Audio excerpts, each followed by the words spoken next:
You're on CYInterview. I'm Christianic. This week, Her Majesty Queen Elizabeth II of the United Kingdom died. She was 96 years old. Here in Las Vegas, one show business legend met the Queen. Today we welcome back to CYInterview impressionist, comedian, and actor Rich Little. He is currently performing on the Las Vegas Strip at the Tropicana Hotel and Casino Thursday through Sunday at 6:30 p.m. Rich, thanks for being back with us on CYInterview. How are you, sir? I'm fine. Doing great. When and where did you meet Queen Elizabeth II? Well, the first time I met her was in Canada, because I'm a Canadian, at Government House. And I forget what the function was, but I was invited. And after, I think it was a dinner, I met the Queen. I mean, I was standing in a long line with a lot of people. Yep. And shook hands with her. But I don't remember that we said anything. I just shook her hand, and that was it. And this was back in probably late 60s, early 70s. And then the next... Yeah, go ahead, I'm sorry. Then the next time I met her was about 10 years later. I did a show in England at the Palladium in honor of the Queen, and there were a lot of great people on the performing that night, and I was one of them, and Bob Hope was the MC, and I remember Julie Andrews was there, and Harry Belafonte, and a few other great entertainers. And this time, when I shook her hand, she knew who I was, and she said to me, I enjoyed your performance. I like people that do impressions. And I said, oh, well, that's great. Thank you, Your Majesty. And that's all she said, and I thought that was kind of interesting that she liked impersonators and liked my performance. Because we all performed that night, and that was the last time I saw her. Then, a few years later, I met Charles, who is now king, and Diana in Ottawa at the Prime Minister's residence, and we did a show over there. A lot of Canadians performed for Princess Di and Charles, and there was, oh my gosh, I forget who was on the show. I think it was Alan Thicke was there, and a couple other people, Canadians, and I went to this dinner after at the Prime Minister's home, Prime Minister Mulroney.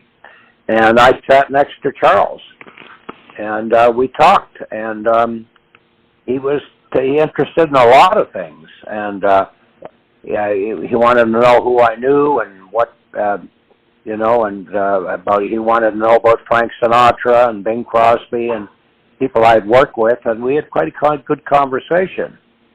And then I remembered an article that I read in USA Today sometime before we did this show in Ottawa, and this article said that the Queen did impressions, and I was quite intrigued by this article, but it didn't really say who she did, but she apparently was a pretty good mimic, and I thought that was kind of strange, and I didn't know whether somebody had made this up or whether it was true or not. So when I was sitting next to Charles, I mentioned it to him. I said, "Is this true that your mother does impressions?" And he said, "Yeah, she does quite a few." And I said, "Really?" I said, "Who does she do?" And she said, "Well, she does Margaret Rutherford, who was an older actress who made a lot of comedies in England. And I think she was Miss Marple, the detective, in a couple of movies. So she was known in England mostly, although she made quite a few films. Anyway, he said that she imitated her, and she also did a pretty good Katharine Hepburn, and I found that interesting. And then she said she does Joan Rivers, and that really intrigued me. And I said to Charles, I said, Joan Rivers? Your mother does Joan Rivers? I said, oh my God, I would die to hear that, and that intrigues me. And then he said that she also imitated some of the people around her, like some of the people in waiting, and she imitated the chef at Balmoral Castle, and she also did a takeoff, he said, on her mother. And I found that interesting too, you know. How? So, go ahead. Yeah, so that's pretty much my association with the royal family. How is it different to meet like a president like Ronald Reagan compared to meeting the royals? Is there any difference? Well, Ronald Reagan was really a down-to-earth guy with a great sense of humor, and he, you know, you never felt you were talking to you know, anybody that important. He was just like a lovable older grandfather. You know, he just had that twinkle in his eye, and he just was so down to earth that you never felt he was really that important. And he was great because he liked humor, and he even did a few impressions of his own for me. So I found that interesting too. But I would have loved to have heard the Queen do Joan Rivers. That would have been, I mean, that would have really been interesting to hear the Queen, who talked like this. I'm here today to do my impression of Joan Rivers. Ow, can we talk? Ow, yes. That was quite good. Here's a random one, speaking of prominent people from the United Kingdom. Did you ever get to meet Margaret Thatcher? No, never met Margaret Thatcher. No. Okay. And then so moving along from all of that, I'd like to ask you about some of the other prominent people that have passed this year in show business. I was wondering if you had any memories of either James Caan or Ray Liotta or Olivia Newton-John or Tony Sirico or any of those people? Olivia Newton-John I've met a few times, just socially. I never met James Caan. Never met him. Who else? Ray Liotta? No, never met him either. No. Never met him. And Tony Sirico, who is obviously, famous from The Sopranos and a bunch of other crime movies? Yeah, never met him. No, okay. No. Okay. And then, so moving forward off of all of that, what is new at the Tropicana Hotel and Casino? Are you doing any new impressions? Have you added Joe Biden into your routine? Yeah, I'm doing anyone else? Okay, go ahead. Joe Biden, and Joe Biden's getting a terrific reaction, especially if you're a Republican. Few liberals don't like it, and the other night a couple of people walked out, but that's just because they're very sensitive, But as I say to the audience, I don't write the news, I just make fun of it, and I've been imitating presidents for the last 50 years, and whether they're Democrats or Republicans, it doesn't matter. I do whatever they are known for, and it's just that Biden right now is a good subject because he's kind of Mr. Magoo, and there's a lot of humor there, especially when you are kind of vague and can't talk properly and remember anything. And maybe it's a little cruel, but that's just the way it is. And I can remember even when I did Reagan, I used to do memory jokes too, and because that eventually killed him. But he always had a bit of a memory problem. So, you know, I don't mean to be cruel, but I just make fun of them, you know, depending on what's happening in their lives, you know. Correct, absolutely. So just very quickly, just to recap, you have, of course, mentioned Princess Charles and Queen Elizabeth II. You also mentioned Princess Diana in that context. Any Princess Diana stories? Well, at that dinner at the Prime Minister's residence, after we did this show, and I was sitting next to Charles on my right, and then the Prime Minister Mulroney was on the left, and Michael J. Fox was across from me, and Diana was sitting at another table. And at the time, I thought that was a little strange. Why wasn't she sitting with him? And then I found out later, I didn't know at the time, that they weren't speaking. Their marriage was starting to crumble at that point. And she didn't want to sit next to him.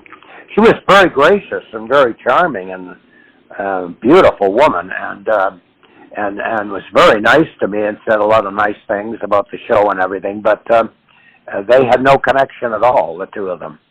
So she was at another table, so I never really got to talk to her. Well, you know, there's only probably one person in Las Vegas who can share stories of the Royals, and he's on the phone right now. Show business legend Rich Little is still currently performing weekly at the Tropicana Hotel and Casino on the Las Vegas Strip at 6:30 p.m. Thursday through Sunday. Rich, thanks as always for being with us on CYInterview. Before you go, though, is there anything new else going on, anything else you want to mention to your fans? I know that you did a stage show recently as well, right? I did a what? A stage show. A stage show. Live theater. Well, didn't you do a live theater last year? Yeah, I did a play last summer where I played Richard Nixon, the trial of Richard Nixon that never was. And Trial on the Potomac, it was called, and written by Jeff Shepard, who worked for Nixon, and it was directed by George Pagatti, who lives here in Vegas. And it was really a great play. You know, it was just the trial that never was, because Nixon, you know, just resigned, and the main reason he didn't fight it was that he didn't have the money. And if he had gone to trial, what would it be like? And that was the play was about. And it was an interesting play because at the end they take a vote with the audience whether he's guilty or innocent. And most of the people voted he was innocent. Wow. You know? But that was an interesting experience for me. The only problem was it was at the height of the coronavirus, and we didn't draw a lot of people. Did you like, though, in closing, did you like performing as an actor in front of a live audience again? Was like that a nice thing? I know that obviously you perform in front with your impressions in Las Vegas weekly, but to do acting, was that fun for you? Oh, yeah, because I started my career doing theater. Yeah. Yeah, way back when I first was interested in show business, I was in a lot of amateur plays in Ottawa, my hometown, and I did a lot of plays. And I really, at that time, thought that I may become an actor. And then I got into doing impressions as kind of a hobby. And then it got such a big reaction that I thought, hey, there's a million actors out there, and there's only a handful of impersonators. So I think I'll concentrate on impressions. And that's what happened. Finally, anything else new coming up? Well, I have a book out. You know, I've re-released it. It was put out about 5 years ago, and nobody promoted it. The people that published it didn't promote it. So now we've got a new publisher and a new cover and a couple of new chapters, and it's called People I Have Known and Been, and it's really not a biography. It's like funny things that have happened with me and the people I've worked with or known through my career. Well, we will absolutely promote this at the bottom of the CYInterview. Rich, it's always great to have you on CYInterview here as Las Vegas' fastest-growing media outlet. Message to your fans before we let you go? Yeah, I'm just thrilled that I'm still performing and in good health, and people seem to enjoy what I do, except the ones that don't like my Biden. But generally speaking, the audiences that remember me and knew me and grew up with me are just fantastic, and it's thrilling every night to see people enjoying themselves so much, particularly during the pandemic when everything was closed down and people were coming, were wearing their masks and laughing and having a good time, and that brought a lot of joy into their lives, and so I was very thrilled to be able to do that. Is it fair to say that you're just going to continue to perform in Las Vegas until you can't anymore? Probably, yeah. Well, until either my back goes out, or my mind goes, or I have heart trouble, or whatever it is. I'll just keep going, As George Burns said to me one time, you got to have a reason to get out of bed in the morning, And he said, you got to have a reason. You got to have a reason to get out of bed or get into bed. Well, George lived to 100, and so you've got to. We know that you're going to be here for a while, and the most important thing I'll say for anybody who doesn't know, as far as Las Vegas history goes, there are a handful of people left who have been here for a long period of time performing in the town, and one of them is Rich Little, who you can see weekly at the Tropicana Hotel and Casino. Rich, thanks for joining us on CYInterview as always.